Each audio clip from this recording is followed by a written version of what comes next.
Aqui da arquibancada, mais um episódio do Na Meiuca para você. E hoje falando do sonho do Corinthians, a missão de formar jovens pelo esporte. Agradecer muito a sua presença, que acompanha a gente pelo YouTube. Se você não acompanha, segue o nosso canal, ativa a notificação, que vamos trazer personalidades de peso. E hoje uma pessoa que começou um sonho lá no Corinthians e depois teve a missão de formar diversos jovens no esporte. Jorge Augusto, ou mais famoso Jorginho, muito obrigado pela presença. Bem, Renato, eu que agradeço o convite e antes de iniciar esse nosso bate-papo, eu queria agradecer ao meu chefe, Pércio Faulindo de Menezes, ao meu diretor Edson Índio, que me liberou para estar presente aqui nesse bate-papo. E antes de entrar nesse assunto, contando toda a história do Jorginho, que fez toda a base pelo Corinthians, tinha um sonho, quando chegou no time principal, calma que vocês vão descobrir o que aconteceu na história dele. Vamos agradecer os nossos parceiros. A gente tem a Three Hard Sports. Você que está precisando de material esportivo, até a camiseta do time do sonho, qual é o seu time? Só entrar no site, colocar no cupom MEIUCA15, você tem 15% em qualquer peça do site. A Flote Materiais de Natação, que agora está lançando a raia Paris Bio, a nova raia biodegradável para você que também pensa no meio ambiente, porque ninguém fala quando o material vai embora, aonde ele fica. Pense num material biodegradável, 2 anos de tecnologia de estudo que a Flote está levando para você. A Raizo, nova metodologia de natação, trabalha gamificação dentro da borda da piscina. A natação criativa com mais de 400 episódios na área de esporte. Para você que gosta de natação, corre lá, foi eleito o melhor podcast 2025. E o Compartilha Cast, mais um podcast apoiador que conta as histórias de empresários, histórias de pessoas como você. Então acessa o Compartilha Cast, Natação Criativa, Flote, Raizo e a Three Hard Sports. Mas vamos deixar de papo, vamos para o que interessa, porque a gente veio. Jorge, conta para o nosso público como começou a sua paixão pelo futebol lá na várzea e quando você percebeu que tinha um talento para o esporte. Bem, Renato, a minha vida futebolística começou desde pequeno. Eu sempre joguei futebol, jogava na rua, jogava na várzea, jogava em tudo quanto foi lugar. E para você ter uma base, na minha época de pequeno, de 6 até aos 14 anos, eu era chamado Pelezinho. Então, na escola onde eu estudava, no colégio José Marques da Cruz, na Vila Formosa, ninguém me conhecia por Jorginho, Jorge Augusto, era o Pelezinho. E aí eu jogava bola. Minha vida era jogar bola. Eu sou filho único. A minha vida era bola, bola, bola, bola, bola e estudar. Assim foi o meu início. E descobri que eu tinha talento através das pessoas que falavam, você joga bem, procura fazer um teste. Mas eu nunca me liguei realmente que eu tinha tanta qualidade assim. E as coisas foram acontecendo até os 14 anos. E com 14 anos você vai no famoso Corinthians, lá da Zona Leste, você é aprovado. E esse Pelezinho tem peso nessa aprovação? Olha, o Pelezinho acabou fazendo uma avaliação no Corinthians. E como é que foi essa avaliação? De tanto eu jogar na várzea, eu jogava na Portuguesinha da Santa Isabel, joguei no Foguinho de Vila Carrão, joguei em outros times pequenos. E um dia nós fomos jogar contra o Clube do Rádio, era um time da Vila Formosa. E o pessoal gostou de mim e me convidou para jogar no campo do rádio, que era o time que mandava lá os jogos de domingo de manhã. E no time do rádio tinha um centroavante, José Manuel, que estava fazendo teste no Corinthians, já estava fazendo. E aí eu cismei de fazer o teste, não sei porquê. Eu sou primo do Bió, que também joga bola, jogou muito tempo no Dente de Leite. Aí nós fomos fazer um teste no Corinthians. Ele me levou, porque eu nem sabia onde que era. Aí fui fazer o teste no Corinthians, fiz inscrição, marcaram a data e eu fui. E eu era um dos menores no dia lá. E eu nunca esperava que ia ser aprovado. E acabei sendo aprovado, graças a Deus. E aí começou a minha história dentro do Corinthians. Acabei ficando 6 anos, desde os 14 até os 20. E lá eu fiz toda a minha base, juvenil A, juvenil B, juvenil C, até chegar no aspirante. E como foi esses 6 anos dentro do Corinthians, um dos maiores clubes aqui de São Paulo, passando por várias categorias de base, como você falou? Como foi viver esse ambiente, formação de atletas tão jovens e muitos até que viraram atletas que foram seus companheiros em diversas categorias? Bom, Renato, para mim acabou sendo um sonho, até porque eu nunca pensei que eu ia dar certo no futebol, nunca me liguei de estar focado, de jogar profissionalmente, de estar num Corinthians. Eu jogava por jogar. Jogava normalmente e fui passando de categoria, fui evoluindo. O trabalho do Corinthians é de excelência, né? Aí me tornei realmente de um adolescente para um adulto, praticamente. E acabei ficando 6 anos. No último ano de base do Corinthians, pós-Taça São Paulo, eu acabei sendo dispensado, né? Liberado, até por falta de comprometimento que eu não tinha, né? Porque se eu tivesse comprometimento, eu teria ficado no Corinthians. Mas eu não tinha esse comprometimento. Por quê? Eu ia, fazia o trabalho que tinha que ser feito, jogava, pegava um salarinho que a gente tinha de R$ 200 na época e comprava uma calça, comprava um tênis e não passava disso. Eu não era um jogador focado mesmo em estar jogando no profissional. Eu ia por ir, só jogava. E aí não dei sorte por conta disso.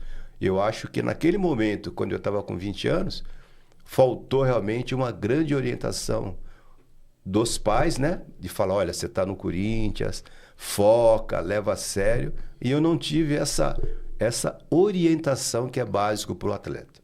E essa orientação, você acha que cabia dos seus pais só? Ou também de algum profissional dentro do Corinthians ali, para também te orientar, um psicólogo, um técnico, alguém que fosse um mentor ali da sua carreira? Ô, Renato, a dificuldade é o seguinte, essa orientação cabe à família. Os pais que realmente devem orientar, a família deve mostrar, olha, você tem que fazer isso, você tem que levar a sério, você tem que procurar focar, você tem que procurar melhorar cada dia mais. O porquê? O clube, eles não têm essa mentoria de ficar orientando um a um, porque são muitos atletas. Então, cabe a você realmente focar. Então, eu não tive essa orientação. Apesar de jogar muito e ter realmente potencial para fazer uma passagem para o profissional do Corinthians, eu não tinha esse foco. O meu padrasto, ele assistia o jogo comigo, assistia, mas não falava nada. Minha mãe não conhecia de futebol, coitada. Então eu ia e por conta minha mesmo eu fiquei perdido, porque faltou realmente uma orientação para que eu ficasse no Corinthians. Ser profissional de futebol, eu acabei sendo depois, mas em times de menor potencial, você entendeu? Porque eu acho que o gostoso mesmo e o ideal era jogar no time do Corinthians, que aí daria mais dinheiro, que daria mais condição. Para não jogar num time como o Corinthians, eu não pensava nisso. E aí foi a minha grande falha. E muitos jovens atletas enfrentam exatamente esse ponto da carreira, onde eles têm que ser vistos. E tem, como se diz, são diversos atletas que querem mostrar o seu trabalho e o sonho às vezes não acontece como esperado. Como você lidou emocionalmente com isso? E até hoje você tem vamos dizer, alguma mágoa dessa época? Não, Renato, o que aconteceu foi o seguinte. Passando os 20 anos, quando eu disputei a minha Taça São Paulo, que foi meu último campeonato pelo Corinthians, eu acabei sendo emprestado por Sergipe. E se eu tivesse ficado no Sergipe, eu tenho certeza que, como profissional no Sergipe, quando eu voltasse de novo para o Corinthians, eu estaria já como profissional. E o Corinthians teria que me emprestar, ou teria que me colocar para jogar no time principal. Mas o que eu fiz? Eu acabei indo, acabei não ficando por conta minha própria mesmo, acabei voltando para casa, deixei tudo e aí eu me perdi. Me perdi porque nessa época, já com 20 anos, que foi meu último ano, eu já estava fazendo educação física, já estava fazendo um curso universitário. E aí eu achei que fazendo a faculdade eu teria um outro caminho, que hoje realmente eu vejo que foi muito bom. Mas naquele momento eu deveria ter focado mais no futebol. Apesar que na época que eu estava, na época em que eu convivi no futebol, o futebol não tinha muito esse nível, né? de ganhar muito dinheiro, de você poder criar uma família através só do futebol. Era um salário muito baixo.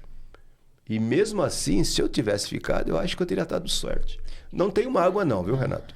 E tem até o preconceito na época, né? Você é boleiro, é que você não sabe o que quer, é o esporte para quem não sabe o que vai fazer. Então também tinha um preconceito por trás de quem virava jogador de futebol. E você tem alguma história com algum jogador que despontou, que depois apareceu? Você teve contato com os grandes nomes? Olha, infelizmente, essa imagem na nossa época era fundamental mesmo. O cara que jogava futebol era considerado como preguiçoso, não quer trabalhar, não quer estudar. E o meu caso era diferente, porque além de jogar futebol, eu estudava e já estava fazendo faculdade, quer dizer, com 20 anos, eu já estava encaminhado, tá? A minha categoria, no meu último ano, revelou-se pelo Corinthians o Vladimir, revelou o Zé Eduardo, revelou Darcy, revelou quem mais? Solito, goleiro, revelou Adãozinho, revelou Nelson Lopes, e a gente já fazia o treinamento com o Rivelino, com o pessoal já de ponta. Então eu estava muito, muito, muito perto para fazer parte disso. Faltou justamente aquilo que eu te falei, orientação e foco. E você tem alguma história com esses grandes nomes, alguma história engraçada, alguma coisa que você lembra, algum momento marcante? Ah, a nossa vida era só alegria, né? Porque a grande dificuldade, a grande realidade no futebol, na categoria de base, é diferente de hoje. Hoje eu vejo mais competição, um quer pegar o lugar do outro, um quer passar à frente do outro. Na minha época, não, a gente jogava por jogar mesmo. Éramos amigos, aniversário, todo mundo ia junto, passear, a gente ia passear. E um fato muito interessante, a gente foi no amistoso, isso eu não posso esquecer e meus amigos vão se lembrar. A gente foi jogar em Mato Grosso, numa viagem, a Mambaí e Corumbá. E no meio da viagem, o ônibus acho que quebrou ou furou o pneu. Aí tivemos que descer todo mundo, empurrar o ônibus e foi aquela farra, porque na madrugada você imagina aquele monte de jogador empurrando o ônibus. Olha, até hoje a gente não esquece. E depois de sair do Corinthians, você passou por outros clubes, como Flamengo de Guarulhos, Nacional. Como que é essa transição? Que você está num clube de ponta e depois você volta para um clube de menor expressão? Então, aí que a gente começa a perceber, Renato, a grande diferença, porque a condição que o Corinthians te oferece é de primeiro mundo, né? E sempre foi assim. A qualidade de material, o vestiário, o campo. Então, eu saí do Corinthians e logo de cara eu acabei indo jogar pelo Nacional do Comendador Souza. Não falando mal do Nacional, mas a estrutura é muito inferior. É muito, não dá nem para comparar. Aí fiquei um ano no Nacional jogando, terminou meu contrato e depois eu fui para o Flamengo de Guarulhos. E como é que eu fui parar no Flamengo de Guarulhos? Eu fazia educação física na Fefisa, em Santo André. E no Nacional a gente jogava no domingo e aos sábados a gente treinava de manhã no Nacional e concentrava para o jogo de domingo. E a minha aula de natação aos sábados na faculdade era de sábado e de manhã. Então eu não conseguia fazer natação na faculdade e treinar no Nacional para concentrar para o domingo. E por acaso eu tinha um preparador físico do Corinthians que tinha muito contato em Guarulhos. Aí eu transferi meu curso de educação física da Fefisa, que era em Santo André, para Guarulhos. Aí eu comecei a fazer faculdade em Guarulhos, justamente natação e umas matérias que eram dependentes, né, que eu não tinha lá em Guarulhos. E aí eu consegui me formar em Guarulhos. E lá, aos poucos, eu comecei a me envolver na cidade de Guarulhos. Aí eu joguei no Flamengo, joguei no Golfinho de Guarulhos, que era um grande time. E aí eu comecei, mesmo longe do futebol profissional, a jogar e conviver em Guarulhos. Foi uma outra mudança muito radical para mim. E falando de mudanças radicais, né? Você tá no futebol, vai para educação física, falando agora eu vou vou trabalhar no futebol. Aí em determinado momento surge a oportunidade inesperada na Sabesp. Como aconteceu esse convite? Como acabou mudando toda a sua trajetória profissional? Renato, foi muito interessante, né? O porquê? Eu jogando profissional, eu tinha tempo realmente, até por conta do comprometimento e de não ter problema de jogar na várzea, eu jogava na várzea. E um belo dia eu estou jogando no Desafio ao Galo, que era o grande charme da várzea. Todo domingo de manhã tinha os melhores times da várzea que jogavam o Desafio ao Galo. E eu estou jogando no Desafio ao Galo e tinha um cara que jogava comigo, um grande amigo, chamado Gazela, que virou até primo, que ele casou com a minha prima. Ele já estava trabalhando na Sabesp. Aí ele falou para mim: Jorge, você não quer jogar na Sabesp? O diretor achou você em condição e se você quiser, se você tem interesse, você vem trabalhar com a gente na Sabesp, que a Sabesp está montando a associação. Essa associação disputa o campeonato classista, onde tem Pirelli, Goodyear, só grandes empresas. E a Sabesp quer montar um time para ser campeão. Aí eu acabei indo. Fomos jogar num sábado. Por acaso ganhamos da Pirelli de 3-0. O diretor adorou e aí ele me convidou. Falou: Jorge, você quer trabalhar na Sabesp? Eu falei: como é que funciona? Ele falou: eu sou o chefe do setor de segurança. Você vai entrar como segurança na Sabesp e vai jogar bola. E como você já é professor de educação física, você vai dar o condicionamento físico para os atletas. Então, além de mim, ele contratou mais uns 15 ou 16 atletas famosos. Trouxe Guaraci, trouxe Piau, trouxe Jurandir, trouxe quem mais? Zé Roberto, que tinha jogado no Corinthians, Didi da Portuguesa. Então, montou uma equipe super. Para você ter uma base, Renato, nós ficamos 4 anos sem perder um jogo. E aí foi o que aconteceu. Eu acabei indo para a Sabesp. Politicamente, depois de 4 anos, esse meu chefe saiu da Sabesp, acabou sendo dispensado politicamente e mudou. E aí que complicou, porque a nova diretoria que entrou, como a gente era vigilante, nós somos obrigados a colocar farda e ficar na portaria, abrindo portão, passamos a ser segurança mesmo. E desse grupo de segurança que tinha na época, eu acho que eu e mais 2 acabamos ficando. O restante, todo mundo saiu. E aí você vê a grande mudança na minha vida foi que eu consegui ficar na Sabesp e uma amiga minha que eu tinha conhecido naquele período me indicou para trabalhar no setor de atendimento da Sabesp, que era o 195, que trabalhava meio período. Aí eu fui fazer uma entrevista com o chefe, o cara falou: pô, você tem educação física? Eu falei: tenho. Eu falei: nós estamos procurando pessoas com nível colegial e você tem faculdade e não conseguiu nada. Eu falei: não, é que eu estou há pouco tempo. E aí aconteceu. Eu fui trabalhar na Sabesp no setor de atendimento, trabalhava das 7 à 1 e depois, à tarde, eu comecei a dar aula em academia. Logo depois eu fui trabalhar no Clube do Banespa. Logo depois, na academia, eu conheci o Ricardo D'Angelo, que era técnico da Seleção Brasileira de Atletismo, que foi trabalhar na ABB e me levou para trabalhar com ele na ABB. Aí fiquei na ABB à tarde, na Sabesp de manhã e fiquei nessa vida durante muitos anos. Acabei casando, consegui criar minha família, né, meus filhos, e fiquei 35 anos trabalhando na Sabesp. E você falou da várzea, do Desafio do Galo. O que é mais difícil, vestir a camisa do Corinthians ou jogar na várzea? Ah, com certeza a camisa do Corinthians, né, Renato? É um peso muito grande. E o atleta do Corinthians, ele é um jogador diferenciado. Você vê até hoje, qualquer jogador que vem para o Corinthians, quando ele passa pelo Corinthians, ele percebe que a torcida do Corinthians é diferenciada. Não tem jeito. A várzea é diferente.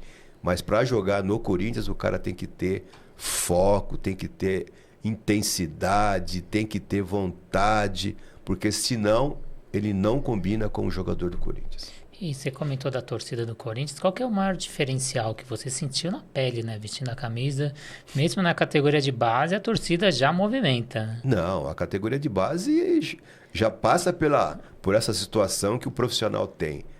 Todos os jogos nossos era lotado, sendo porque a nossa equipe, naquele ano que foi o meu último ano, de 74, a gente conseguiu ser campeões invicto naquele ano, onde na nossa equipe o ataque era muito forte.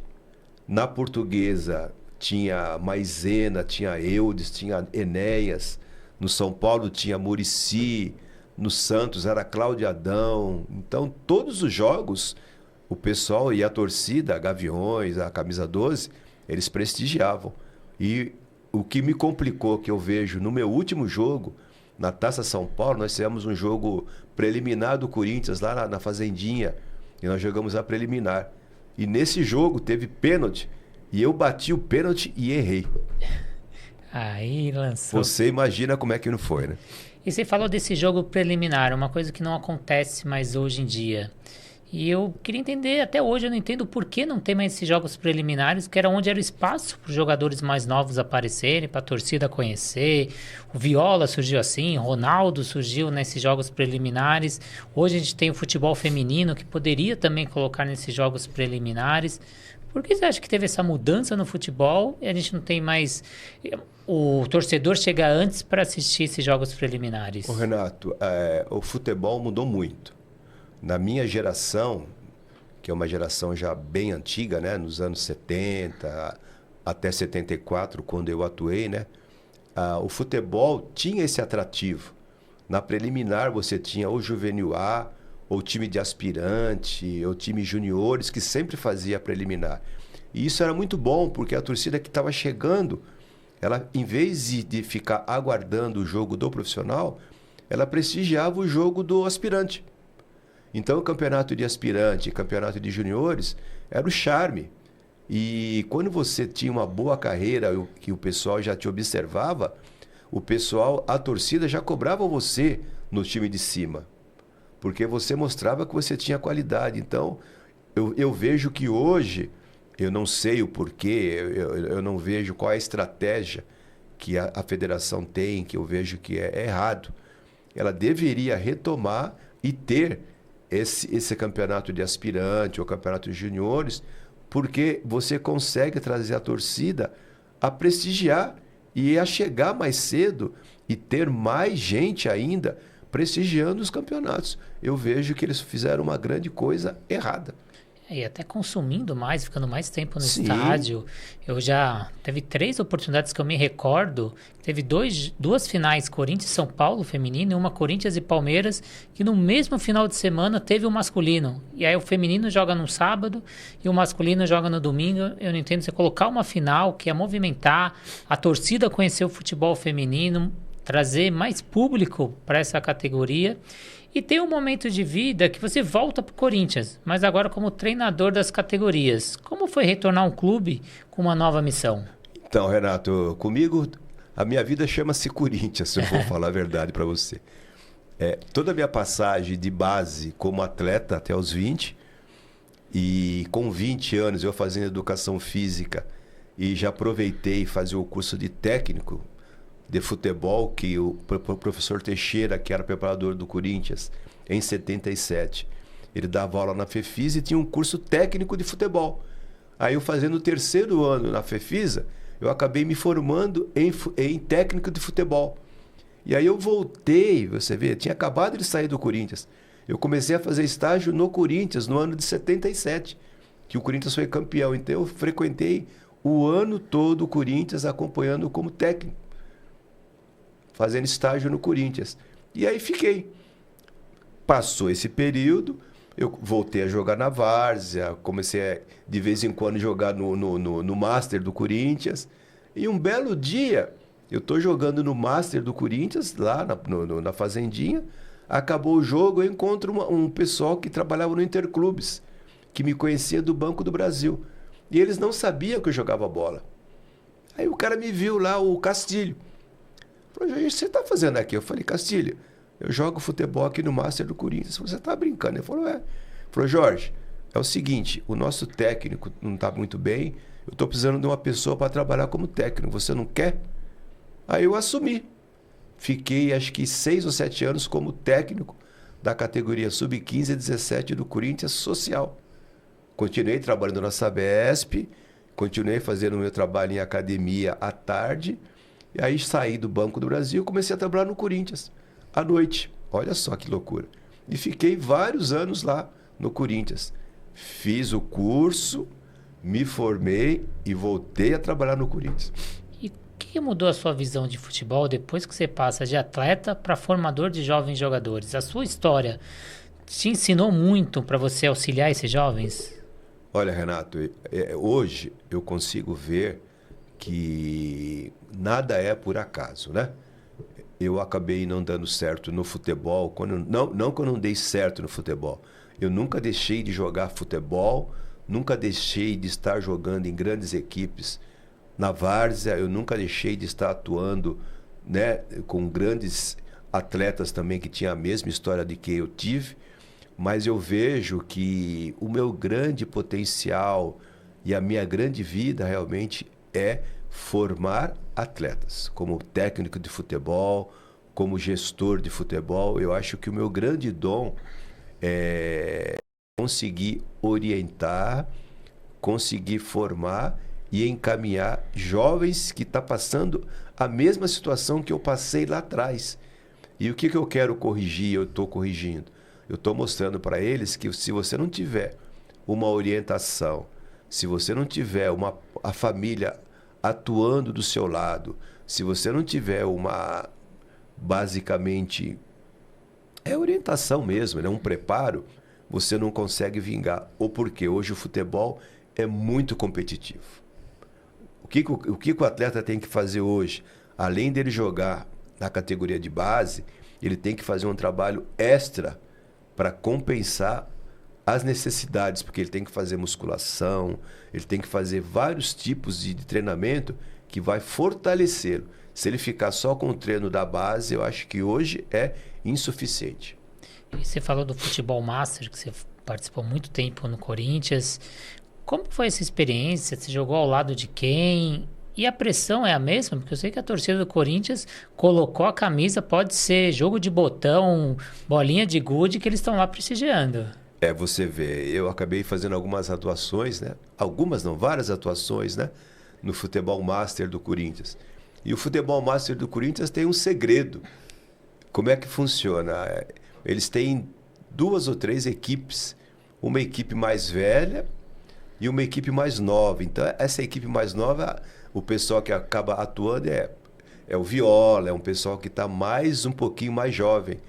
E eu jogava no time B do Corinthians, então jogava eu, que não tive uma passagem famosa pelo Corinthians, mas jogava do lado de Adãozinho, jogava ao lado do Lance, jogava ao lado do Zé Eduardo, que faleceu, jogava o Vladimir, de vez em quando jogava nesse time nosso, mas jogava no time principal, jogava com o Geraldão, o Basílio de vez em quando dava o prazer de jogar com a gente. Então a gente tinha muitos ex-jogadores que fazia essa parte. E como é que era a estratégia? Todo time que contratava o Master do Corinthians, até hoje acontece, o time principal da cidade joga contra o time principal do Corinthians. E o time B, que era o time que jogava prefeito, jogava vereadores, jogava o pai do pai do pai. Então, era muito gostoso e que a gente nunca perdia, né? A gente conseguia sempre estar ganhando. E era muito gostoso, porque o pessoal é sempre Corinthians. Mesmo sendo Master, não tem jeito. Onde você vai, você é tratado como Corinthians. O Basílio é um dos grandes nomes, um gol importante para o Corinthians. Tem alguma história aí interessante com o Basílio, com esses bastidores? Ele tem a noção desse gol que ele fez mudando a história do Corinthians? O Basílio é eterno, né? Ele tem consciência mesmo do que ele fez a história do Corinthians, né? Com aquele gol que ele fez, né? Ele se tornou pé de anjo. E o Basílio é merecedor, porque ele é muito humilde, muito amigo. Tenho muita amizade com ele. Sempre que eu posso, a gente se conversa. E você vê como que é gozado, né? Eu atuei no Corinthians há pouco tempo atrás, de novo, como técnico da categoria Sub-15 e 17. Fiquei até 2024. Acabei saindo. E agora, no mês passado, pós-carnaval, eu fui novamente convidado a trabalhar na categoria Sub-15 e 17 social do Corinthians. Então, oficialmente você está em primeira mão anunciando que você volta a vestir a camisa do Corinthians. Eu já estou trabalhando, graças a Deus. E fiquei muito contente que eu recebi um telefonema no carnaval de um diretor me convidando a voltar a fazer o meu trabalho que eu tinha deixado em 2024. E eu fiquei muito agradecido e fiquei contente pelo reconhecimento, pelo meu trabalho que eu prestei a minha vida toda para o Corinthians, né? E sua história ainda não terminou. Você ainda tem a parte social, que você coordena uma escolinha de esportes, com cerca de 30 crianças atendida gratuitamente. De onde nasceu essa vontade de ajudar jovens através do esporte? Então, Renato, aquilo que eu acabei falando para você. Eu percebi que eu tenho, não posso falar como dom, mas eu tenho uma missão ainda de ajudar a criança, a adolescente que precisa, né? Que tem um caminho, fazer um trabalho de orientação, fazer um trabalho de mostrar para eles que tem que ter foco, que tem que ter cuidados, que tem que ter respeito à família, que tem que dormir cedo, que tem que se alimentar bem. E fundamental, Renato, estudar. Então eu tenho esse papel hoje na Associação Sabesp. Eu quero falar da Associação Sabesp. Eu tenho a minha diretoria, meu presidente hoje, e começamos com esse trabalho há 13 anos. Que o meu presidente Pércio conversou comigo, eu procurei mostrar para ele que aquela região onde nós estamos atuando, que é na 13 de Maio, que é na Bela Vista, é uma região muito problemática, que tem muita criança que precisa de apoio. E aí eu falei para ele que eu gostaria de montar uma escolinha de esportes. E a gente montou há 13 anos atrás, e essa escola tornou-se um sucesso. Um sucesso por quê, Renato? Nós temos alguns alunos que pagam, hoje é cobrado R$ 80, mas antigamente, quando a gente começou, era 65.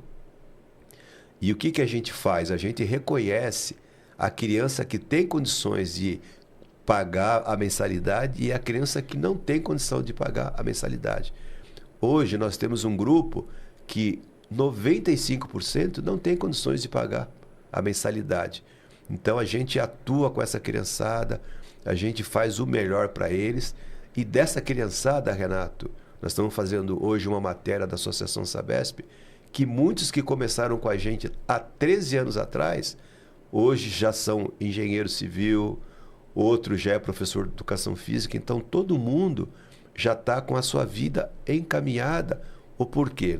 A gente deu um suporte, a gente atuou com os pais, a gente sempre mostrou para eles da necessidade de estudar, de fazer o melhor, respeitar o pai e a mãe e fazer uma atividade física que é fundamental. E a associação nossa na 13 de Maio é um ponto super interessante, porque além da Bela Vista, a gente pega a região da Aclimação, a região, toda aquela região central, toda a garotada acaba indo nos procurar e são bem recebidos por nós. Que aí o esporte ele pode ensinar uma criança muito além do que só aprender a jogar futebol, né? São valores, trabalhar coletivo, saber perder, saber ganhar, respeitar a regra. Então, muita coisa que o futebol traz. Quantas crianças vocês já atenderam? Vocês têm esse número em 13 anos? Renato, nós temos pelo menos, eu estava até fazendo um levantamento que a gente quer fazer um encontro com todo mundo que já passou por lá. Não vai ser fácil, mas a gente vai... Nós temos cerca de 450 alunos que já passaram pela gente. Entendeu? Eu acho que é um número grande. Eu não sei se esse tempo em relação ao número de crianças bate basicamente, mas é um número grande que a gente tem. Nós temos todas as fichas, né? Inclusive vou até levantar para falar sobre isso, mas foi muito gratificante esse trabalho. A gente tem tido muito sucesso, porque as crianças acabam voltando para falar com a gente e o trabalho permanece o mesmo. Todo mundo chega, todo mundo faz uma avaliação com a gente, faz uma triagem, a gente conversa com o pai, ou conversa com a mãe, ou conversa com a avó, com o responsável, e a gente mostra para eles qual é o nosso planejamento, qual é o nosso regulamento, quais as necessidades que ele tem, que a gente pode ajudar. E a nossa grande missão agora é abrir também, além do futebol, a gente está pensando em fazer uma escola de tênis, porque nós temos o tênis lá na 13 de Maio. Então a gente quer que esse garoto faça de terça e quinta futebol e quartas e sexta ele começa a ter uma orientação de tênis. Então a gente quer realmente aumentar e oferecer um pouco mais de atividade para eles. E para quem quer saber mais dessa atividade, quer se inscrever, onde que acha, quem procura? A pessoa não, a criança tem que nos procurar, procura por mim, né? Na rua 13 de maio, 1642, ali na Bela Vista, próximo ao shopping Paulista. Tem o estacionamento gratuito e é só me procurar. Eu estou todos os dias lá, de manhã até a tarde, e não tenha dificuldade. A gente atende criança de 6 até 17 anos. E na sua experiência, depois de tantos anos passando por Sabesp, associação da Sabesp, Corinthians, quais são os maiores erros que os jovens atletas cometem na busca pelo sonho de se tornar um jogador profissional? Tem muito jovem aí que vai estar assistindo a gente. Que dicas você poderia dar? Bom, o que eu posso falar, Renato, é em relação à minha vida, né, como ex-atleta, né?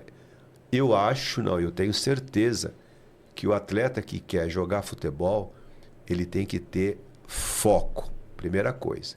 Ele tem que ter foco na carreira que ele vai atuar, tá? E para ter foco, ele precisa dormir cedo, ele precisa se alimentar bem, ele precisa ter respeito à parte de comissão técnica, ele precisa ter respeito perante aos pais, ele tem que ter muito foco e muita garra, porque se ele não tiver garra, ele não consegue.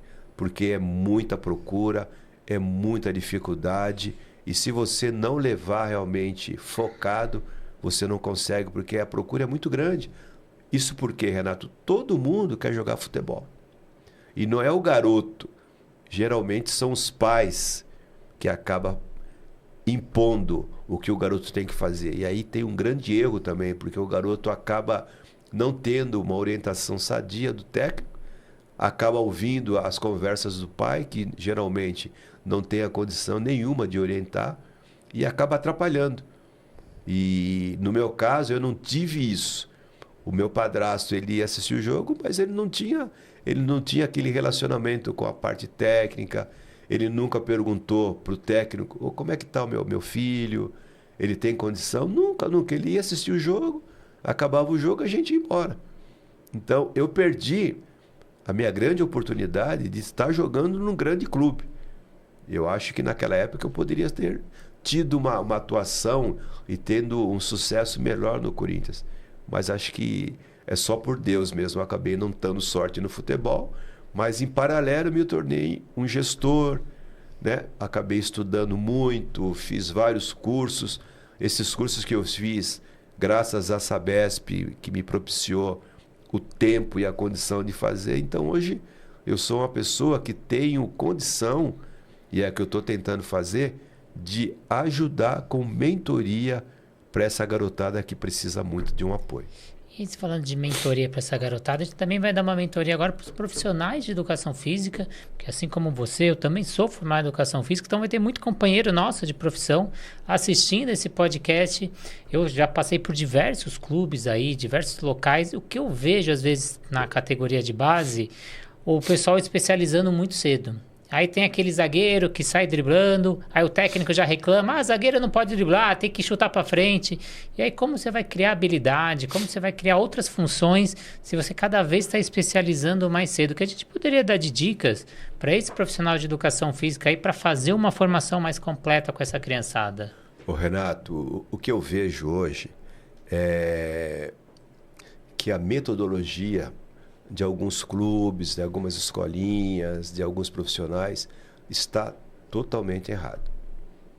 Você tem a fase da criança, que é a fase de recreação, que é a fase de aprendimento, que é a fase que a criança tem que passar por todas as modalidades esportivas, para ela realmente acabar definindo qual é a melhor para ela seguir.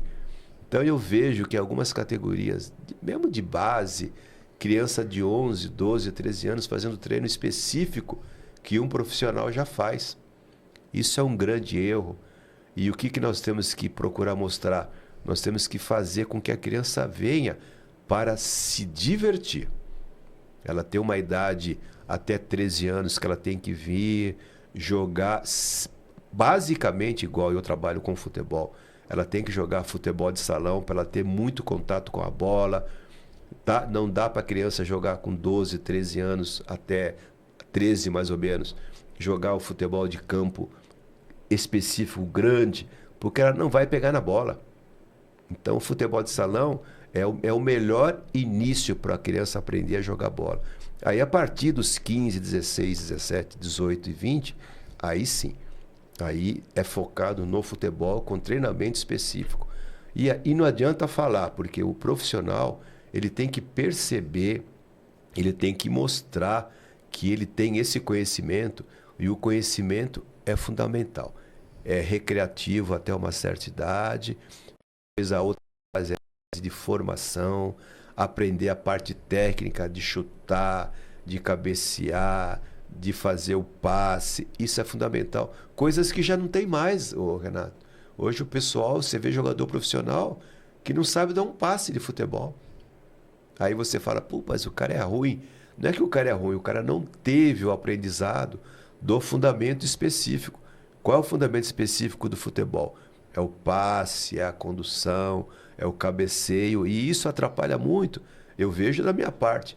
Eu praticamente não assisto jogo de futebol mais. É muito difícil, porque o nível está muito ruim. Jogadores que não sabem chutar com a perna esquerda, que não sabem chutar com a perna direita. E a gente não tem mais aqueles técnicos tipo Tele Santana, o Luxemburgo, que são pessoas especializadas que fazem a formação desse jogador. Então, o que nós temos que fazer? Nós temos que mostrar para essa geração que está começando a surgir hoje, não só como profissional, tem que mostrar que tem que ter todo esse segmento. Recreação, formação, e aí começa a parte específica. Se você pudesse voltar no tempo, se a gente pudesse fazer esse encontro, se fosse possível a gente entrar aqui no mundo do faz de conta, você ser técnico daquele garoto de 14 anos que chegou no Corinthians, cheio de sonho, qual conselho ou qual apoio você daria para aquele jovem de 14 e ali aproximadamente aos 20 anos, quando ele estava para ir para o profissional? Olha, Renato, você sabe que se eu fosse técnico e recebesse um garoto, como eu já recebo, né, garoto nesse nível de 14, 15 anos, e eu acabo orientando ele a coisa que eu não tive. Eu procuro mostrar para ele que ele tem que ter objetividade. Objetividade, o que é? É focar. Ele tem que treinar muito, ele tem que levar a sério, ele tem que se cuidar. Aí quando eu falo que a alimentação é fundamental, os cuidados, não só na alimentação, mas os cuidados também com as companhias, os cuidados para ele ter realmente respeito com a família, com os pais. Então tudo isso é fundamental e você tem que mostrar para o garoto que ele precisa ter isso. Corrigir o que ele está fazendo no treino, se ele está fazendo alguma coisa errada, mostrar para ele como é que tem que ser a condução, como é que é a parte técnica, mostrar para ele, e não é perder tempo, você tem que dar tempo para essa criançada, para ela ter realmente o prazer de conversar com você e ver que você está atuando com ele, que você está tendo a preocupação de ter. E é o que a gente não tem hoje, o técnico que a gente vê por aí hoje, eles não têm um mínimo de dedicação a conversar com o garoto, orientar, procurar mostrar o que ele está fazendo de errado, onde ele pode melhorar. O que ele faz? Ele dá a camisa para o garoto e deixa acontecer. E isso é o grande erro. Então, quando a gente atua dessa forma, orientando, mostrando, conversando com os pais, mostrando para ele que ele tem condição, mesmo você fazendo isso, tem garoto que não dá certo. E aí, qual é o grande segredo para ele ser um grande homem, um cidadão? Ele tem que fazer a atividade, ele tem que jogar, mas ele não pode deixar nunca de estudar. Ele tem que estudar, ele tem que desenvolver, procurar conhecer outras coisas. Não é só estudar colégio e às vezes faculdade, ele tem que conhecer de tudo. E eu vejo hoje, se eu tivesse o curso de inglês, eu não estaria hoje no Brasil. Eu tive proposta de sair fora do Brasil, mas é que eu não tinha inglês. Se eu tivesse estudado inglês, com certeza eu teria tido um novo rumo, que eu não fiz.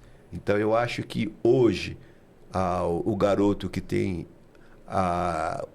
o conhecimento da língua inglesa, da língua espanhola, que eu acho mais fácil, a língua francesa, ele faz a diferença, porque se ele não der certo no Brasil, ele vai jogar fora, na Europa, e eu acho que ele tem até condições de ganhar muito mais dinheiro fora do país do que aqui no Brasil. Muito bem. E você pegou leve até agora, Jorginho, você não contou aí os bastidores de nenhum companheiro aí na categoria de base ou no máximo, porque tem aquele famoso bullying dos mais velhos com os mais novos. Você sofreu algum bullying durante essa vivência toda no futebol? Não, Renato, isso aí acontece, mas acontece de que forma? Você acaba sendo judiado mesmo, né? Os mais velhos tiram sarro e judia de você. Você é obrigado a pegar as coisas, você é obrigado a fazer, pegar chuteira, pegar roupa. Então, isso aí acontece em qualquer lugar. Esse bullying aí é fundamental. Eu me lembro que quando a gente foi campeão no Corinthians em 74, o Darcy, Eduardo, o Laércio, Vladimir, Vladimir é da minha idade, mas os mais velhos, todo mundo cortou o cabelo careca. E aí nós chegamos para treinar, você já viu o que aconteceu. Todo mundo teve que cortar o cabelo careca. Então, você obedece o pessoal mais velho. Isso é em qualquer lugar, em qualquer clube. Você acaba passando por isso realmente. Mas a grande diferença é que você, desde desse momento, você tem que se impor. Você tem que mostrar que você tem personalidade. O pessoal pode brincar, pode tirar um sarro, pode fazer bullying, mas você não pode perder a sua essência, entendeu? Você tem que mostrar que você é um cara, que você tem moral. E se você deixar, os caras abusam mesmo, né? E aí você faz nos outros, né? Aí quando chega a sua vez, que você passa a ser mais velho, vem os mais novos, você acaba abusando dos mais novos. Né? E você comentou daquela passagem da perda do pênalti com 20 anos dentro da fazendinha. Como foi aquele sentimento? Você foi amparado por outros jogadores? Teve a pressão da torcida? Porque não é fácil, só tem uma pessoa para bater o pênalti, é difícil aquela decisão. Teve outras pessoas, como foi esse momento? Ô Renato, você vê como é que é, né? Foi tão traumatizante, né? Essa minha perda de pênalti, que até hoje, eu com quase 72 anos, eu não esqueço. E como é que foi essa situação? A gente tinha acabado de ser campeão juniores em 74, invicto. Tá? E aquele jogo, que era um jogo de Taça São Paulo, eu não me lembro, foi contra a Ponte Preta, e a gente empatou, e aí a gente foi bater pênalti. Eu não me lembro o porquê, o técnico, me parece que era o Luizinho ou o Cabeção, que me chamou para bater o pênalti. Eu não tinha nunca batido pênalti, eu não tinha a mínima experiência em bater pênalti. Eu acabei batendo sem ter o treinamento específico, errei o pênalti, e você vê como que é. Aquela equipe nossa, que era o time titular, no dia seguinte, a gente ia se apresentar já no profissional. E como a gente perdeu aquele jogo para a Ponte Preta e a torcida estava pressionando todo mundo lá, só acabou ficando no time de cima a zaga, que era o Marco Antônio, o Darcy, o Eduardo, o Vladimir, e acho que até o volante acabou ficando. O pessoal do ataque, que acabou não fazendo gol e não teve uma boa atuação, continuou participando dos juniores. A gente não subiu. E você vê como que é. Ali decidiu a nossa carreira. Porque se a gente tivesse ganho naquele dia da Ponte Preta, a gente se apresentava no time profissional do Corinthians, e como a gente tinha muita condição, a gente tinha qualidade realmente, a gente teria uma oportunidade. E qual era a grande dificuldade naquele momento, em 74? O Corinthians não era campeão paulista. Só foi campeão em 77. Então, o que o Corinthians tinha de excesso? Ele tinha muito atacante. E a gente, como jovem, a gente não tinha oportunidade. Eles acabavam ocupando o pessoal de zaga, e o pessoal que era atacante, eles emprestavam ou dispensavam, mas você acabava não jogando. Você pode ter certeza, se você procurar ver. naquela minha época, não teve um atacante que apareceu. Acabou sendo descoberto depois, Casagrande, Paulo Sérgio, mas aí já foi uma outra geração. Viola, acabou subindo o Ivan, que era ponta direita, que acho que foi um dos únicos. O restante só foi zagueiro. Narcisa, Eduardo, Vladimir, são os poucos. O restante acabou. E aí se perdeu muita gente. Muita gente foi embora do Corinthians com potencial de jogar no time de cima e acabou fazendo sucesso em outro lugar. E a pressão por essa não conquista, por esses anos de fila, você acha que também foi impactante dessa sua não continuação no Corinthians? Então, Renato, é aquela coisa. Eu falando de mim, como eu me lembro e vejo hoje que eu não era focado mesmo, porque se eu fosse focado com a bola que eu jogava, eu tenho certeza que eu teria dado sorte no Corinthians. Eu tinha muito potencial, mas eu não tinha foco. Eu ia para jogar, jogava, ganhava ou perdia, tudo bem, pegava o pagamento no final do mês, comprava uma calça jeans, comprava um tênis, quer dizer, não tinha aquele foco mesmo, aquela vontade, entendeu? E isso faz a diferença. Então, se eu tivesse foco mesmo, eu tenho certeza que eu teria vencido no futebol e no Corinthians. A grande diferença chama-se Corinthians. Porque jogar no Nacional, jogar no Flamengo de Guarulhos, jogar em outros times, é muito inferior. Não dá nem para comparar. E o grande foco é o Corinthians, que é um time que é muito cobrado. E se você não tiver personalidade, você não tiver preparo, você não vence no Corinthians. Isso até hoje, né? E a pressão por você ser visto e você mostrar resultado, então são momentos curtos. Eu lembro que meu pai, por exemplo, meu pai foi goleiro, ele vivia quebrado, com gesso, ele tirava o gesso para poder jogar, que eu lembro de palavras dele, falava, porque se eu não jogar e o reserva entrar e jogar bem, eu não volto mais. E aí eu fico no banco, até eu ter uma nova oportunidade, não vou ter ritmo de jogo, aí eu vou falhar, então eu não posso sair do time. Então tem aquela pressão de você mostrar resultado sempre, né? Então, Renato, a grande dificuldade que eu vejo na minha geração é que o nível de futebol era muito alto. É aquilo que eu te falei, a Portuguesa você tinha no ataque Eudes e Enéas. No Santos era Cláudio Adão e da Silva. No São Paulo, Muricy, Colonese. No Guarani era Maisena e mais outro. Na Ponte Preta, quer dizer, cada time que jogava um campeonato paulista de juniores era excelente. Então, como é que funcionava? Você, para se destacar, você tinha que ser muito bom. Isso aqui em São Paulo, no Rio de Janeiro, a minha geração era Zico lá no Rio de Janeiro, no Flamengo. Então, todos os times tinham um padrão. E o padrão como é que era? Antigamente, o tipo de jogo era o 4-3-3, basicamente. Eram 4 zagueiros, 3 meio de campo e 3 atacantes. E todos os times jogavam iguais. E aí era difícil porque todos os times eram iguais. O meia-direita tinha o mesmo nível de um Zico, o centroavante tinha o mesmo nível de um Cláudio Adão, do Enéas. Então todos eles tinham o mesmo perfil. E todo time jogava igual. Então eu era meia-direita. O meu estilo de jogo era igual ao Zico. Não me comparando ao Zico, mas eu fazia tudo que o Zico fazia. Eu pegava a bola e vinha, fintava, fazia tabela. Eu tinha um potencial muito grande. E você vê, na minha época, no Corinthians, eu era relacionado entre os 40 melhores do Brasil.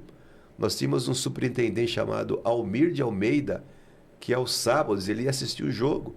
E o pessoal falava que ele ia para me ver jogando. E você vê, eu acabei deixando de ter essa oportunidade no Corinthians por descuido meu. Porque se eu tivesse aproveitado a oportunidade quando eu fui para o Sergipe e tivesse ficado pelo menos um ano lá no Sergipe e voltado para o Corinthians como profissional, o Corinthians teria que fazer o quê? Eu era do Corinthians, eu teria que ou jogar no Corinthians ou ser emprestado. E aí seria como outros jogadores. Ia, volta, e com isso eu ia amadurecendo profissionalmente. E uma certa hora eu iria jogar no Corinthians. Mas o que que eu fiz? Eu acabei indo para o Sergipe. Você vê como que é. Eu chego no Sergipe, eu encontro o Batata, filho do jogador Baltazar, que já estava no Sergipe. E o Batata, pô, Jorginho, eu não vou ficar aqui no Sergipe. O time é muito ruim, Jorginho, eu vou embora. E eu acabei seguindo a orientação dele. E acabei vindo embora antes. E aí foi a minha grande falha. E queria saber a sua experiência jogando ali na Associação Sabesp. Com certeza você jogou ao lado do meu pai. Era um grande goleiro mesmo? Olha, o seu pai, o Marinho, foi um excelente jogador. Ele jogava futebol de salão muito bem. E a gente se encontrava muito pouco, porque o Marinho era do futebol de salão da Associação Sabesp e a gente era do futebol de campo. Então era um outro grupo. Mas como a gente tinha campeonatos interclubes, campeonatos do SESI, a gente sempre jogava pela associação futebol de salão, futebol de campo, vôlei, basquete. Então, quando tinha esses eventos, todos os atletas se encontravam. Então eu tinha muita amizade com o seu pai. E é um grande amigo até hoje, morando em Santos. Muito bem. Para quem quer saber um pouco mais da sua história, quer ter o contato na associação, como te acha? Como se encontra, Jorge? Bom, hoje eu estou na Associação Sabesp, eu estou de manhã lá, eu sou coordenador de esportes.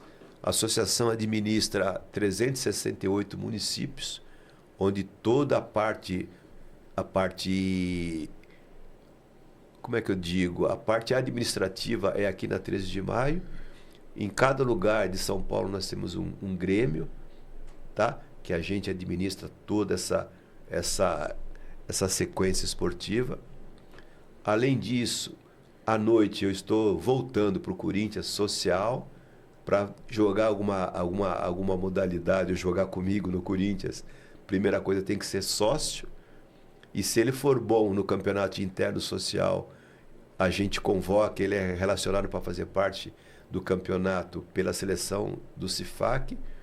Além disso, eu tenho o Instagram que eu posso deixar para vocês, que é futebol.base@oficial.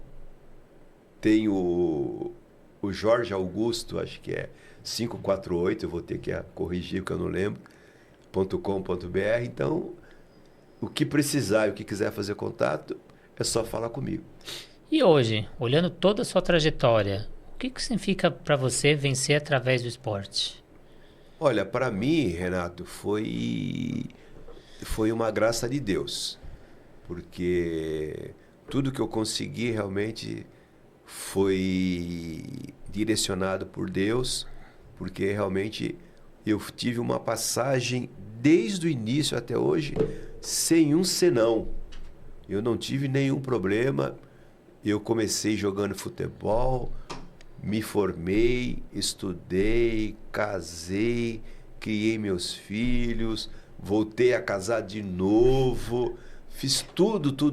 Hoje eu sou com 72 anos, eu estou atuando ainda com futebol, com a saúde equilibrada, tenho uma família que eu agradeço a Deus por tudo que eu tenho, todo mundo se relaciona bem, tenho filho de 40 anos, tenho 6 netos, então eu só tenho que agradecer, e tudo isso eu agradeço através do futebol.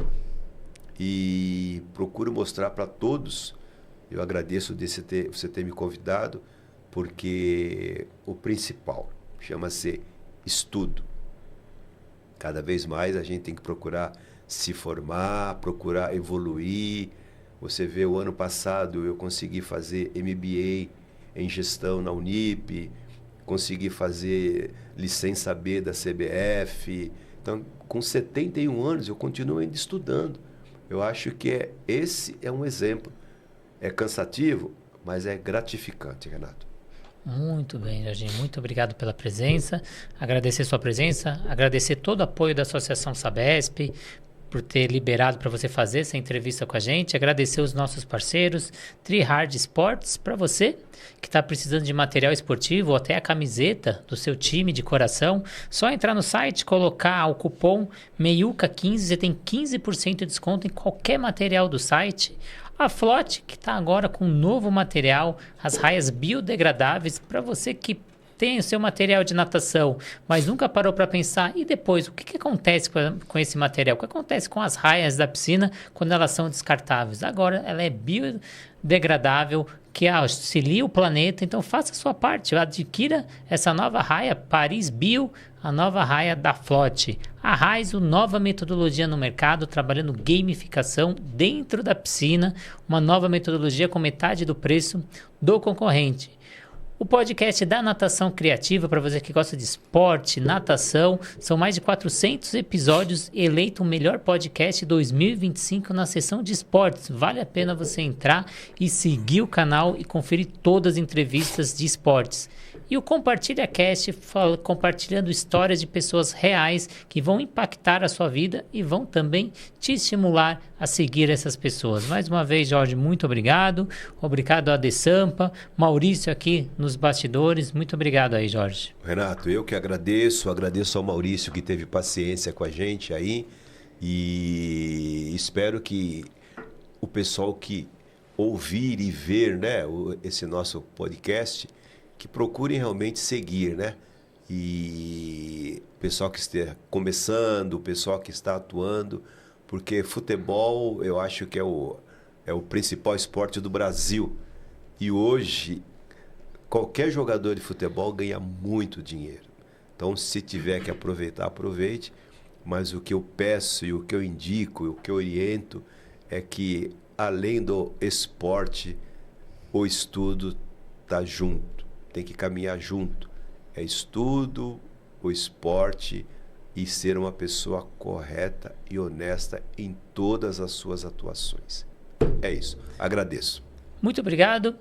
E se você não segue o nosso canal, segue ele, ativa a notificação e passa para os seus amigos que um novo canal de futebol está surgindo com resenhas, história, mas também muito aprofundamento, que a gente vai trazer conteúdo de qualidade para vocês. Então, muito obrigado e até a próxima entrevista.